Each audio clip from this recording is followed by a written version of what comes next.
Hey guys, I'm back with another recipe, and this one is going to be halupki. If you never heard of it, you want to stick around, and if you're here looking for a recipe, you want to stick around because these are bomb. So what you do first is you take your cabbage. You see that little hole in the base of the cabbage? What I did was just remove the core, and I put the cabbage in a pot to boil. You want to put the cabbage in before you add the water, because if you don't, and you add the cabbage after you add the water, you can have a mess. So you want to make sure there's enough water to cover the cabbage. It's going to float a little bit, and you want to cook the cabbage until the leaves are falling off like this. You might have to help the leaves come off a little bit, and that's okay because there are spots that they're still going to be stuck together on. So once your cabbage is cooked, but not fully cooked, because we are going to put this in the oven to finish cooking once they're all rolled up, you want to turn off this stove and drain the water out. I do this the day beforehand, and then I just put the cooked cabbage into the refrigerator to cool off. And because it's a really long process if you don't do it half and half. It's really simple though. And I want to give a big shout out and thanks to my aunt for teaching me how to make this because she's the bomb.com. Anyway, I used about 2 pounds of meat here. You can use beef or turkey, chicken, whatever you'd like. And about it's a 2-to-1 ratio. I added a little bit more rice than I should have, but that's okay. We make it work. So the rice was a little bit over salted. So I did not add any any salt to my mixture because the rice was oversalted. But if you do not add enough salt to your rice or any at all, you're going to want to add salt to your mixture. So we're just going to mix this up, get it really well incorporated, and then I'm going to put this to the side so I can work on my onion. I'm going to use one whole pretty large onion. There she is. And I'm going to cut her up into sections. Now, if you have a food processor, that would be your best bet to just cut it rough chop it up into quarters or eighths and then put it into the food processor. However, I hate glitter and I got rid of my small food processor. So here I am. This is one of those things that I'm going to have to spend a little bit more time and cry over, because it definitely was a process and I was definitely crying over shredding these onions. So just take the, skins off, take the little ugly part off and chop them. I chopped them into eighths. And then I took just a shredder, like a grater that you would shred cheese on, or a garlic plane. And I just went ahead and I shredded these really finely, almost into like a paste. And then you're going to add that to your meat and rice mixture. So here I am just shredding it, and this was definitely a process. My eyes were dripping with water. It was horrible. So I recommend definitely having a small food processor. I mean, you can just chop it finely, but it's not the same. It definitely doesn't give it the same, and it changes kind of the texture a little bit. So the small pieces that I couldn't get all the way, grated, I put to the side, and then I did chop them really finely, and I did add them in there. It's okay. It'll be fine.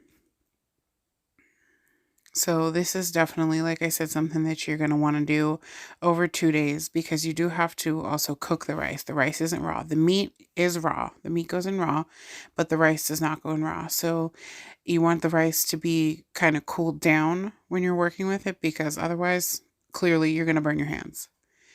So here I am just finishing up with these onions. Definitely took a while. I mean, I know this is sped up for you guys, but this was a labor of love.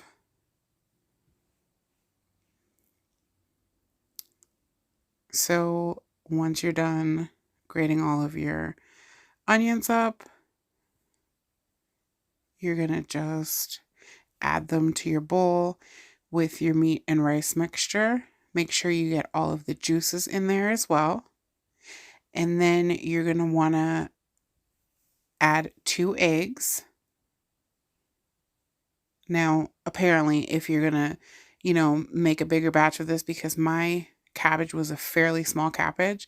So if you're going to make a bigger batch than this, or you have a bigger cabbage and you're not going to use part of it for something, you definitely are going to want to use more meat and more rice, more eggs, double everything, whatever you have to do. Plan accordingly.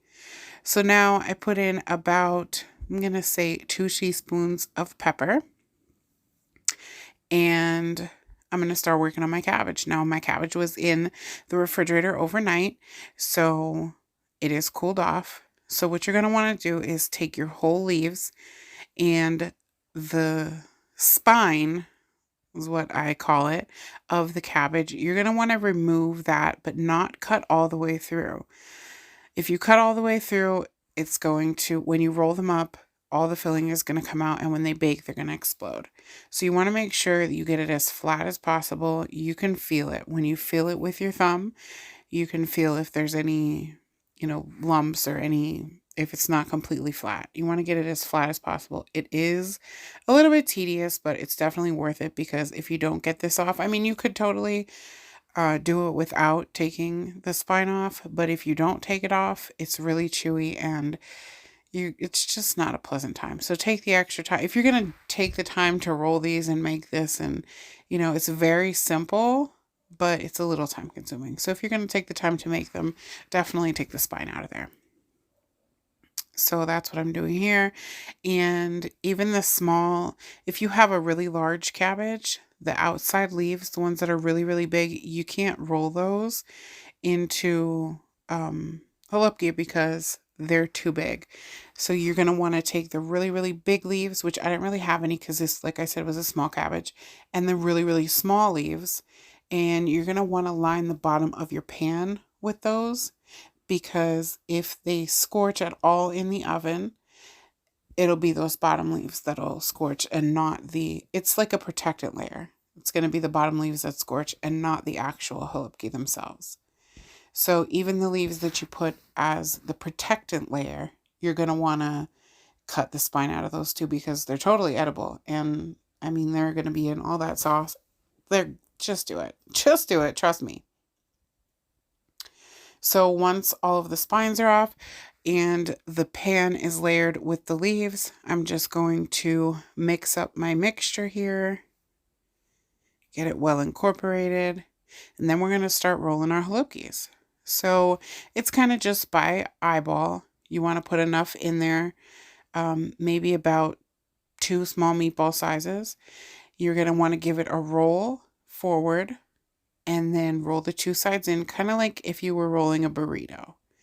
And then roll it up into the pan with the seam side down, and just continue this process until you run out of either or, your mixture or your cabbage. And if you do run out of cabbage before you run out of mixture, you can always make what one of my aunts call porcupines.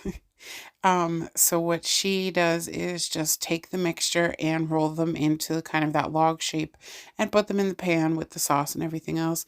And you can also make the porcupines for people who do not eat cabbage. So that's actually how my one aunt does it, or used to do it when her kids were at home, for my cousin who didn't eat cabbage. So yeah, she calls them porcupines because when they cook and the rice starts to poke out of the log, it kind of looks like a porcupine. Just a little fun little story for you. So here I am just rolling these all up, getting to the end of the meat mixture, and it was perfect. I had exactly enough meat to cabbage ratio. So when you're done rolling these all up, what you're going to want to do is, for the amount that I had, I used 2 small cans of tomato soup. Literally, that's all you do is open the cans of soup and dump it on top. I used a little tiny bit of water to just cleaned the can out of the soup and just added it on there.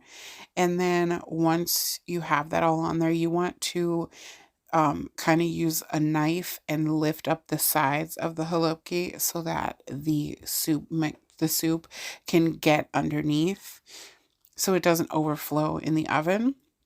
And also so the bottom has some kind of juice in it to work with. So then I put this in the oven at 350 for about an hour and a half. And I put a cookie sheet underneath it to make sure that any overflow didn't go all over my oven. So right there is just kind of getting, like I said, the soup mixture to go down underneath. It's kind of trying to bubble up in the front to get down and soak in between all of the little rolls. So here's the final product. And what I like to do is put some ketchup on mine, and one of the best, most comforting meals that you can have. If you like this video, please consider liking and subscribing. Leave a comment. Let me know if you liked the video. Let me know if you'll try it. Thanks for watching.